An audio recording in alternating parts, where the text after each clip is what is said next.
Welcome back, everybody, to The Flip. I'm Matt, your host, along with Daniel. Hello. We're still getting used to the intro. Today, I wanted to talk about, this is episode 5. We're just talking about like life after surgery. Right now, like just a recap, I'm sure people watched. I mean, if you're following along, you know that Daniel's been through 3 surgeries. We've been through, why do I say chemo, dude? I want to say chemo. It's very similar. Okay. It's the next step if radiation doesn't work. Then it's chemo. Yeah. Okay. And it's also chemo if it's cancerous. The fact that my tumor is not cancerous, they had me do radiation, but my doctor was going to have me do chemo because chemo is a more aggressive approach to it. Okay. So I think from my understanding. From what they've explained, yeah. Okay. So radiation. Mm-hmm. All right. So we talked about the radiation in when we were sitting down and we were doing some pre-production, you really wanted to talk about that. I want to say chemo. You wanted to talk about that radiation because that was some heavy shit, right? Yeah. Okay. Yeah. Oh yeah. Yeah. I mean, you're going in every single day. Right. For 20, I had 28 treatments.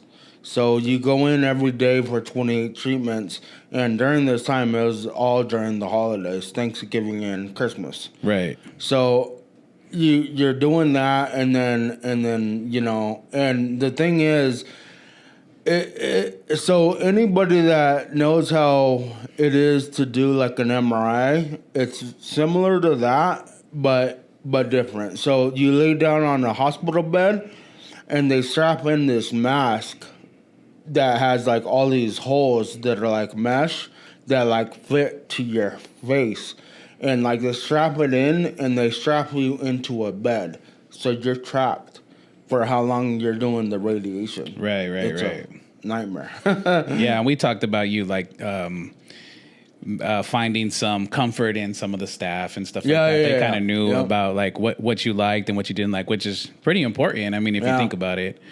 But moving forward, thinking life after surgery, I'm thinking more of like rebuilding, like rediscovering, rediscovering a purpose. Like, I'm sure there's times where you wake up and you're just like, don't really want to do anything. I mean, just like anyone else. But in your case, it's maybe a lot more serious. So like finding that purpose, I mean, I don't know if you want to get into it, but when we talked on the phone, you were saying like you've been going to church a lot. Is that something that you find that had been bringing you purpose, or? Yeah, okay. Yeah, it's calmed me down. That's for sure. I think I've been angry. Okay. So I've calmed down a lot and relaxed. Go to church. The last 3 weeks, religiously, like 5 to 6 times a week, I've been in the gym. So what a lot of people don't understand or realize is that like you as a normal person getting to the gym and doing the work is hard enough. Times that by 10. You ain't lying. Yeah. And like what people don't realize is the pain that I feel daily, constantly, every day.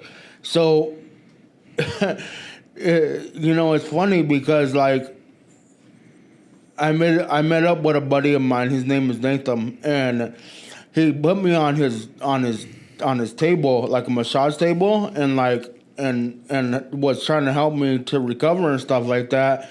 And he started like stretching me out, and I was in the most pain I've ever been in. Like I'm like yelling because it hurt so bad just him touching me and like massaging like the knots and everything like that. That's how my body is. And he he basically was like, yo, you got to find a way to where you can relax. Yeah. So that's what I've been trying to do. Every day that I go into the gym, I stretch right away. Like, and when I stretch and when I'm stretching, I'm in a ridiculous amount of pain. Like, it hurts so bad. Like stretching my left leg and my left arm. Like stretching that left side of my body. So what I'm doing is I'm putting myself through amounts of pain that most people can't handle. Right. Like, I guarantee you that. But I know that if I don't do that, I'm not going to get to where I want to get to. So it's very similar to like if you just wake up and just go to the gym. You're not going to get to the place that you want to get to if you don't do the work. Right.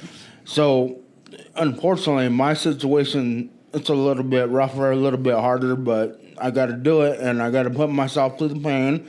And honestly, the last 3 or 4 weeks that I've been doing it, I noticed from week 1 to week 4, nice. There's a complete difference. Yeah. In pain tolerance and what I feel. And I started stretching out this week, and I'm like, oh, that's not that bad. Okay. And like I'm feeling like a little bit feeling the results up. And stuff. Yeah. It's letting up a little bit. I haven't cramped up in 3 or 4 weeks, which is thankfully so. So it's going good. I mean, I got to get my diet right. I was about to ask you how's your eating going? The diet's better. I drink a lot less Coke, eat a lot less crap. So it's getting there. But I know once I dial in and once I lock in, then it's gonna be a problem. Let's talk about like doubting yourself. Like, we're getting back to like. Last time we talked about the other podcast, we were talking about the new normal. But it's kind of like I want to bring that back up, like this new normal life where you're kind of, you're in the gym a lot. You know what I mean? Trying to get back to where you were. Just want to talk about, like, you said it was tough. It's hard to get to the gym and stuff like that.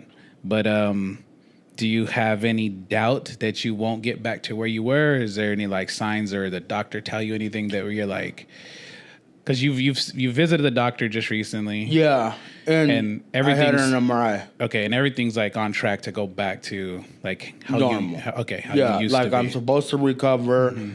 I don't have to have another MRI until May next year. So I'm really not thinking about the news of like what's gonna happen then. Like if they're like, oh, it's getting bigger again, or oh, we gotta have surgery again. I'm not really thinking about that. I think when I got this news, when the doctor they called me. The funny thing is I didn't even have a doctor's appointment to get my results. I'm pretty sure they illegally did what they did, but like they called me up and to tell you, we got good news. Okay, you don't have to have another MRI until May because my insurance didn't cover anymore. Like it expired.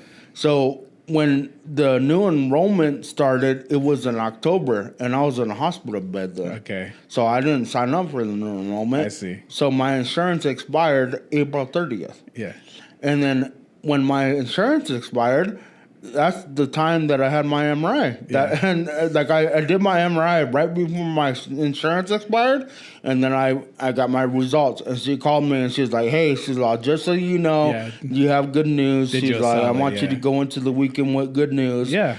And my biggest thing is this: when I got that news, that was the best. It was like somebody telling me that I had time, something that I haven't had in 2 years. Yeah. And I guess like I'm just really not thinking about the opposite. Like I'm going into it knowing that I have time, and I'm like, all right, do as much as you can before May. Before if the headaches are gonna start coming again, do as much as you can before then. Do as much as you can before they say, hey, you got to have a 4 surgery. So that's kind of where I'm at right now. Like, I'm not really worried about any of the other stuff. And you're back at work? Yeah. How's that? It's okay. And like, so in the last couple of weeks, the church service that I go to, they talked a lot about like work, and like I think up to like a couple of weeks ago, I was kind of like, I was being a jerk, and I threatened my director. I told him, I was like, yo, like, I'm gonna sue you guys because the way that they were acting in regards to like my accommodations, and my supervisor wasn't doing anything to help me. But it got to a point where it's like, they're good, I'm good, and honestly, I got to do better, like work-wise. Like, I got to do good, and that's what I've been trying to do, like the last week or two. And I'm sitting there and I look at the scorecard and like my numbers, and I'm doing amazing. Okay. For recovering brain surgery. Right. Like every once in a while, like I talk to a few people and like they don't understand me. And then I'm like, yo, I had brain surgery. And like their entire attitude changes. On the phone? Or? Yeah. Okay. Yeah, it's so funny. Oh, man. Yeah. Dang. But it's good, though. It's going good. What about your like coworkers and like people around you? Like, because when you first showed up, you showed up with a walker. Yeah. And they were like, what the hell? You know? There was everybody I talked to was like, yo, why are you here? Like, what are you doing? Like, right. And I'm like, I have to be here. Yeah. They denied my claim for long-term disability. Uh-huh. So I had to go back, and my family and friends are asking like, yo, like, why are you going to work? And it's like, you're not going to pay my bills. Right. Like the bills aren't going to stop. Like, don't get me wrong. Like a lot of people help, but I can't expect everybody to keep on helping. You know what I mean? Right. Like, you can turn to like the church or like, you know, let everybody know like, hey, like I need a little bit more help. But I was like, I'm just gonna go back to work. If they're gonna make me go back like this, then I'm just gonna be here. Right. Until they fire me. You know what I mean? So, but luckily they didn't, and they did. So I had a couple of people at work help me with accommodations. So I work from home now. Full time. Oh, nice. By myself. That's why you were saying log in. I didn't understand what you were saying. You were like, I got to go log in. I was like, damn, this dude's at work right now, but you're at home. Okay. Yeah. So I'm working from home. So they did that. And so in the beginning, though, when I would go in there, it was crazy. Like, everybody at work would be like, yo, why are they making you come back to work? And I was like, I have to. So it was funny. But now you're at home. Mm-hmm. You're working from home,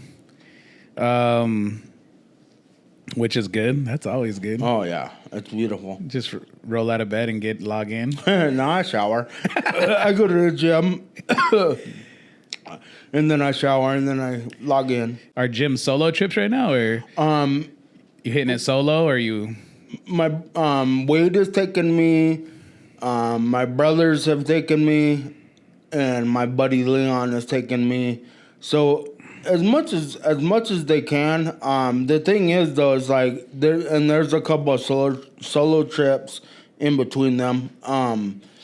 The thing is like. And this is one thing that I was gonna say. Like, if we're going through this kind of situation, don't expect anybody to do things for you. And I'm not trying to say that like in a bad way, but it's like, you as an individual that's going through this, do as much as you can. Don't wait for nobody. Don't expect nothing from nobody. Hop in a Lyft, hop in an Uber, go to the gym, go to the doctor's appointment, go to physical therapy.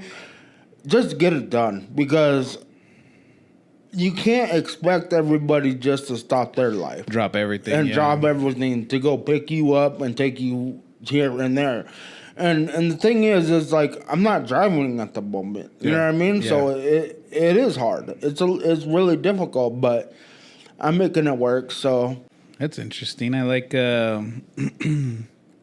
Yeah, I was gonna actually ask you like something that you would like tell somebody who's like on the verge of getting this type of surgery or some type of big surgery like that. That's kind of gonna sidelight them for a little bit. You know what I mean? Oh yeah, and it happens. Like I walked into the gym a couple of days ago, and I was super hyped, and I was ready to go, and then I looked, and there was a dude in there in a wheelchair, and I thought to myself, I was like, oh, it can be 10 times worse.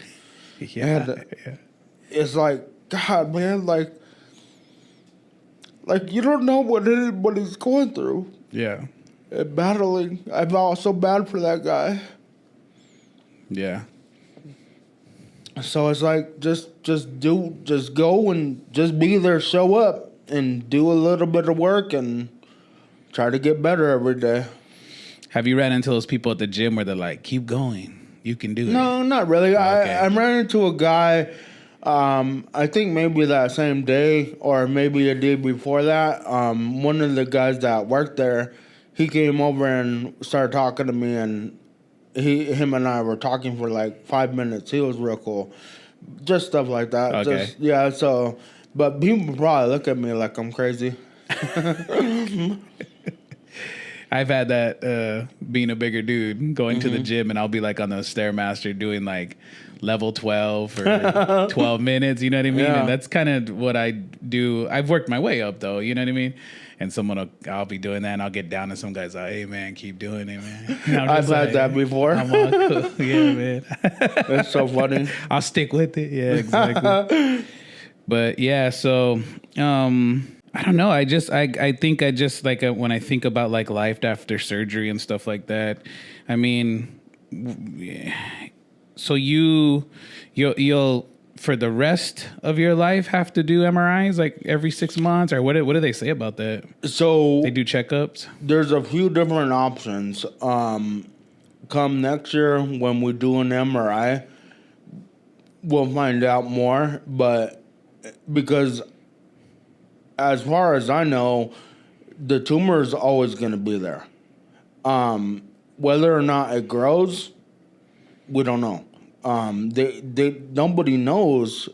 They didn't know that it was going to grow back Right. to the size that it was at this last time. So that's kind of the whole thing. But the worst case scenario, if I have to have another surgery, they said that I can have what's called the go for broke surgery. Oh. And that's basically to remove the entire tumor off of the stem of my brain. But if we do that, I'm going to be stuck like this forever. Oh, I see. Yeah. Okay. Because it's going to damage the nerves. Oh, I see. They got to go in there and do all that stuff. Yep. And by me stuck this way, you mean like Paralyzed on the right of my face, the feeling that I have on my left side, the walking, the speech, like stuff like that. I see. Yeah. And then now that you're on this like road to like recovery or life after surgery, community that came around you, I mean, they're still checking in. They're still like you were saying, like even though people aren't like picking you up and taking you places, there's still community around you. And now you're picked up a new community with the church. Yeah. Yeah. So just like how's that been, your relationships with all those people? Like you still frequently obviously hang out with your brother. You guys were at the show not too long ago with each other. Like I guess how are those relationships now? The stronger, Yeah, good. Okay. Yeah, like, I mean, there's me, you, and Luda, my brothers, Israel, Bo, like Leon, Wade. We all still talk. Like, everybody's all good. So, they pick me up and take me to the gym or to the grocery store as much as possible. But like I said, it's kind of like one of those things where it's like, I don't want to expect that, or I don't want to have to call anybody. Like so my mom doesn't drive, and I needed her to do something for me to help me. And instead of her having somebody pick her up, I got her a lift because it's like, yo, like don't expect anybody to stop doing what they're doing to go pick you up. I got you a lift. Right. Like, just let me do that. Like, you know what I mean? Like, let's just get to where we need to get to and do what we got to do and get it done. Yeah. And there's so many different resources and options, like in regards to like Lyft and Uber that's out there. So it's like, why not? You know what I mean? Yeah. You know, I was thinking about this. I have like a 2-part question, but and hopefully I can remember it because I just came upon me. I was like, oh, I wanted to ask this. I'll just ask it now. Like, what is your what'd you learn from like all of this? Like Patience. So I think we talked about it in the first episode, like what you learned, second episode. But like now talking in front of cameras and doing a podcast and all that stuff, does this feel like a therapy session? Like, what do you? Oh yeah, you're working through some stuff. Yeah, for sure. The opening cards, like since January, I spent a ridiculous amount of money on cards. Don't tell people on cards, but I say on therapy. Right. Therapy, okay. So yeah, I mean, honestly, going back to what you asked in the beginning, what'd you learn? Patience. Yeah. Like I'm still working on it. Like it's still something that's not there. I trust me, I understand that, but I know I need to slow down and I got to relax and I need to let things happen that are out of my control and just deal with it. Just pivot is what I've been thinking a lot lately. If an idea doesn't work or if something doesn't work, then it's just I got to readjust and figure it out. So that's what I've been doing a lot lately. So just patience. I've learned a lot of patience, that's for sure. Yeah, I was kind of thinking about that when I was like writing shit to ask you. I was like, I wonder if this is like a therapy session for him, like working through this, like because when we first started, you had to think all the way back to when that thing happened, and then you're just walking us through everything that went down. So I was like working through that trauma, all those emotions and stuff like that, and not only emotionally therapy session, but also physical. Yeah, because. You got to get here. Yeah, exactly. And it's like I gotta hop on the left. I gotta walk here. You know what I mean? Yeah. So it's like, I mean, it's a matter of like getting up in the morning and knowing that we have an appointment to be somewhere, and it's like even as normal or as easy as that sounds, that's also hard for me. You know what I mean? So it's like. Right. So doing stuff like that has been good as well. Okay. Have you been? Because I mean, you've always been like real business oriented. You know what I mean? You've always been like wanting to start a business or at least talking about stuff like that. Has this? I don't want to call it a scare, but this situation, does it make you want to like? Go back to school, read more books, try harder to open a business. Like the first two, no, I'm not a nerd. No, I'm just kidding. But yes, going through this kind of situation, it made me think like, why not me? Like, why can't I do that? Yeah. Like, and then also talking to customers and dealing with people that go behind on their credit or their mortgage, whatever it might be, filing bankruptcy. I see. I'm thinking to myself, I'm like, yo, like all these people are doing this stuff, like it's fun, like it doesn't matter. So they went for it. They took a shot. Yeah. And you know what they did? They took a shot and they screwed up. And then guess what happened? They got placed in timeout. That's what bankruptcy does to you. Okay. You get placed in timeout as an adult. You're told you can't do anything for 7 years. Okay. Yeah. Are you kidding me? Yeah. Like that's the worst case scenario? Right. Like I'm sitting here worried about missing a payment to a bill that I haven't missed in 20 years. Yeah. You know what I mean? And it's like I have excellent credit, and so does my wife, and we have plenty of money. We make plenty of money. Like, why can't we just pay off all of our debt and start a business? Yeah. Why not?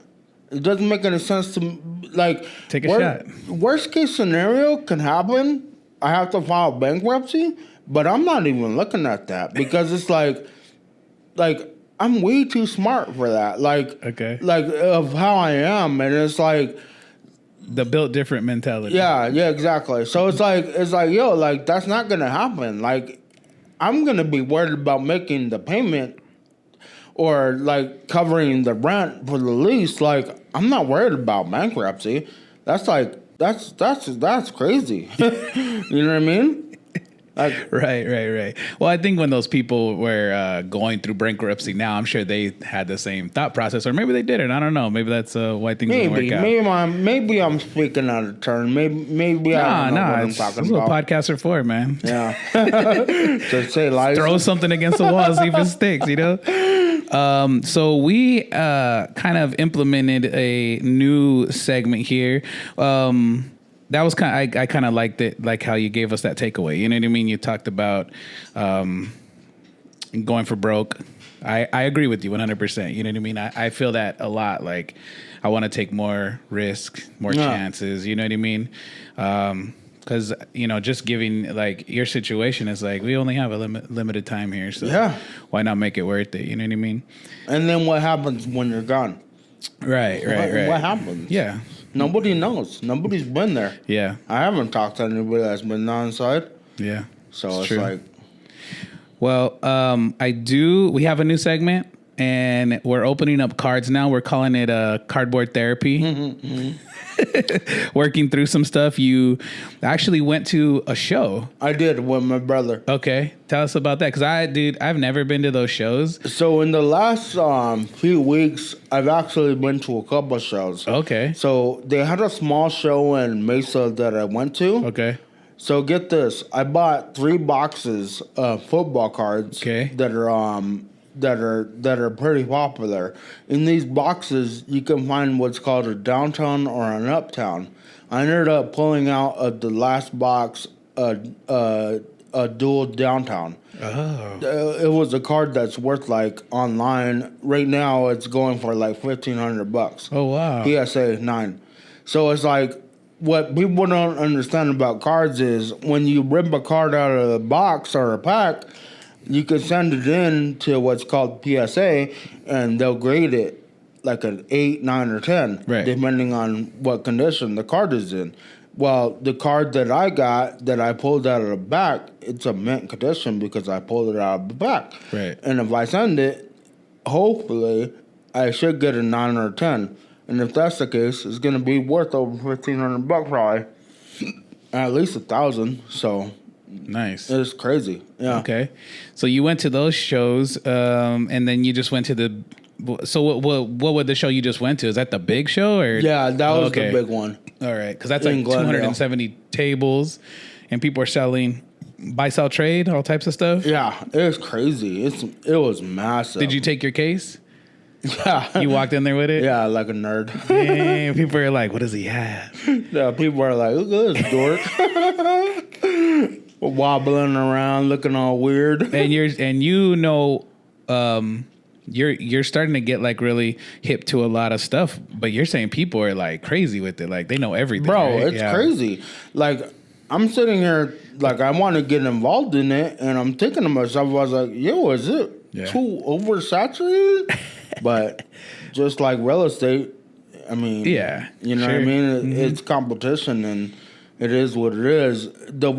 With the card business, I don't think it's going to go anywhere for a while. Okay. Like, I think it's going to be going for a long time. I mean, look at it. Since we're little, it was going, and it's come back. Yeah. And I think like what at least from what I remember, because I found a bunch of cards that I had. I used to collect. I don't know if I was like serious about it, but I used to collect. and I would just throw them in sleeves, the little, the binders of stuff, which probably wasn't the best thing to do with some like rookie Jordans or whatever, but I would just do that. And then who knows where they went to? You know what I mean? Well, I found some older ones, and I showed them to you. And I was like kind of like scanning them and seeing what they were worth. And you'd be surprised, man. A lot of them are worth like $1 or so, but I had like a couple Sean Kemps that were worth like $20-$30. You know what I mean? That's interesting. And it's just crazy. They're just going off of what they sold the last, whatever. So it is interesting. You know? And it's a matter of if somebody wants it. Right, the demand, Well, so let's open up some packs, man. I've been kind of liking this. Like, I don't really. It's fun. I think it's dope. Okay. Like the possibilities of being able to open something cool is pretty fun. And I was gonna bring a knife, and I didn't. Again, I was gonna ask you earlier. I forgot. Again, I did this part. Okay. All right. And these are football. Yeah. Okay. What is that? A signature box? What does that mean? That it tops. It's just the brand. How do you know what boxes to buy? I still don't know. Okay. No, like a few of the boxes that I have open, just based on what you see on YouTube, like on What's Not and like apps. Trial and error, just kind of knowing what to get. Are we gonna open like 3? Yeah. Okay. So we're popping them open. Yesterday, going to the car show. It was so crazy. I bought VIP tickets. Okay. And walked straight in. Yeah. There was like hundreds of people in the line to the right. They're just waiting to get in. Yeah. Oh my. And they couldn't get in until 11 o'clock. All right. Damn. You want to go through yours? Yeah, you go ahead. I'm gonna see. So, usually these are what's called base cards. Okay. Adrian Peterson, Billy, what is that? Joe Montana. Okay. Tim Brown. And then when you get right here, this is what it's called an insert, and then some of them will have like what's called like a case hit. Like I believe is what it is. This one is Coleman from the Buffalo. This one's pretty cool. Oh, so this card right here. Andrew Reed? That's the insert? Yeah, and if it's numbered, it's probably a pretty good car.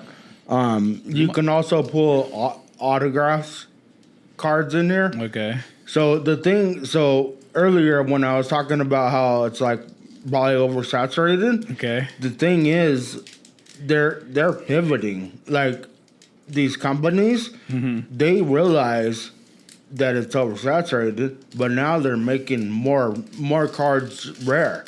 Right. So it's like now it's hard to get. Trike, man. Yeah, but that ain't nothing. Like it ain't worth nothing. You know what I mean? Yeah, it's cool. I see. Don't get me wrong. It's like some cool of the have, cards are cool, but like the ones that are worth money. Look at Emmitt Smith.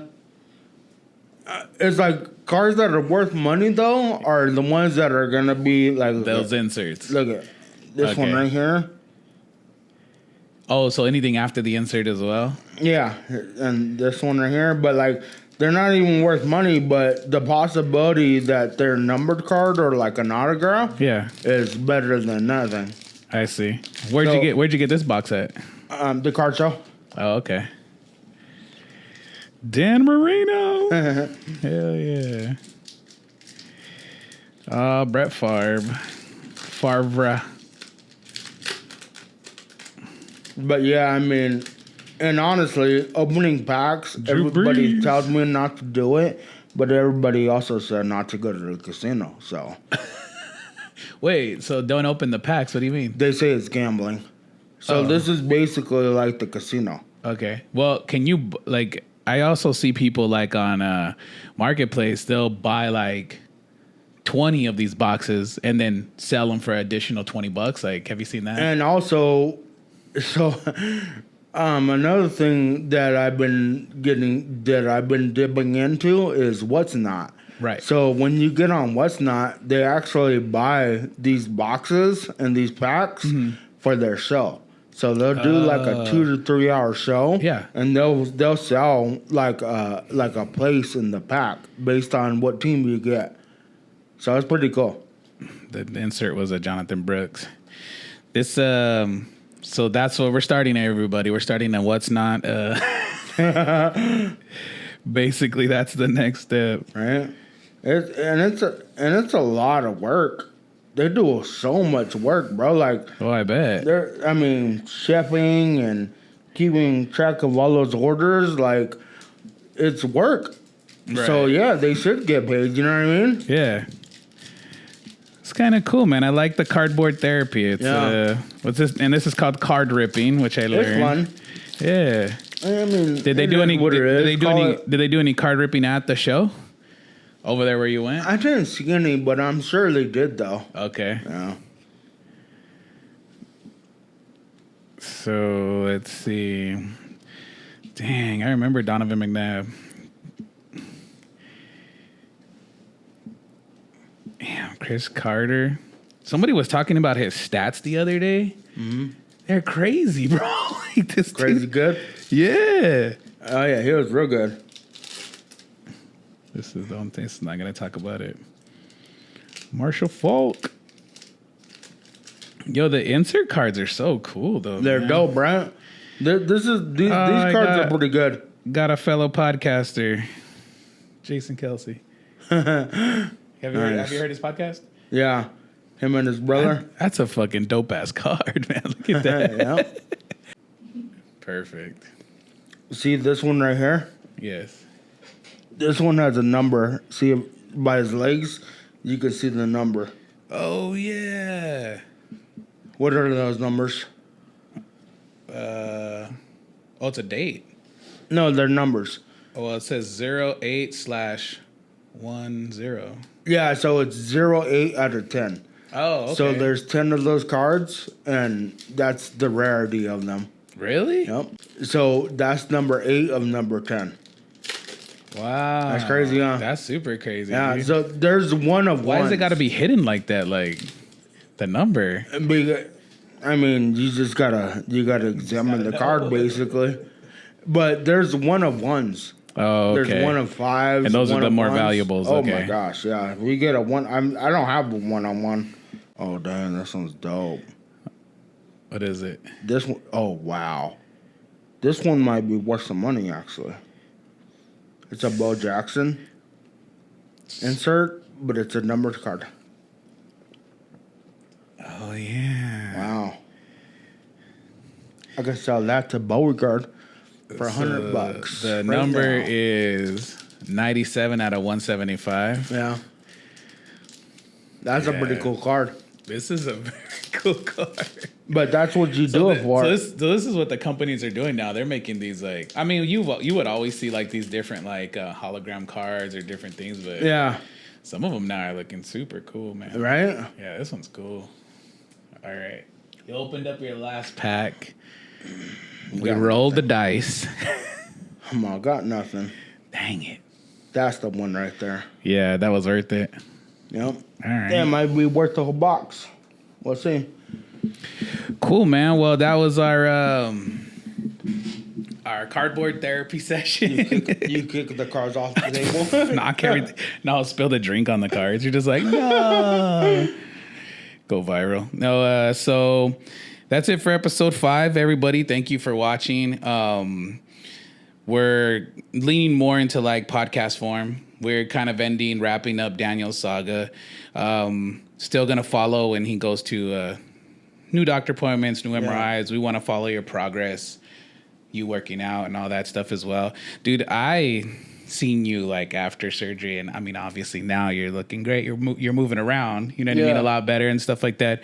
Maybe you don't like feel as great, but I see the improvement. Like even when I talk to you on the phone, And I was like, you sound good, man. You know what I mean? So I was like, and you were just like, you said yourself, you were talking to a customer and you felt like you hadn't missed a beat. Yeah. But then I noticed it was because it was my off day at the gym. So I wasn't tired. Oh, the fatigue. Okay. Yep. I'm starting to notice that. That's all learning experiences, and that's pretty cool. Well, thanks everybody for tuning in. We're gonna real quick. I just wanted to say thank you. And thank everybody that's helped me. Yeah. And also, thank you guys for listening. When we talked about this, 6 months ago or whatever, it was our idea to get this story out. But honestly, like when you look it up, nobody talks about this stuff. Yeah. And it's like, it's ugly. It's hard. It's difficult. But the reason why I wanted to talk about this process is for somebody that's going through it. Yeah. Because I guarantee you somebody's going to go through what I'm going through. Yeah. And when they do, I somewhat want to let them know what the process is, and hopefully I bounce back and I'm 100% in a couple months, and then I can let people know, it gets better. Yeah. I just wanted to say that. Awesome. We're going to end it. Once you get better, once you're at that 9,500%, we're going to walk the Grand Canyon, right? Oh, yeah. All right, everybody. Thanks for watching. This has been The Flip. My name's Matt. And I'm Daniel. Thank you. All right. We'll see you at episode 6.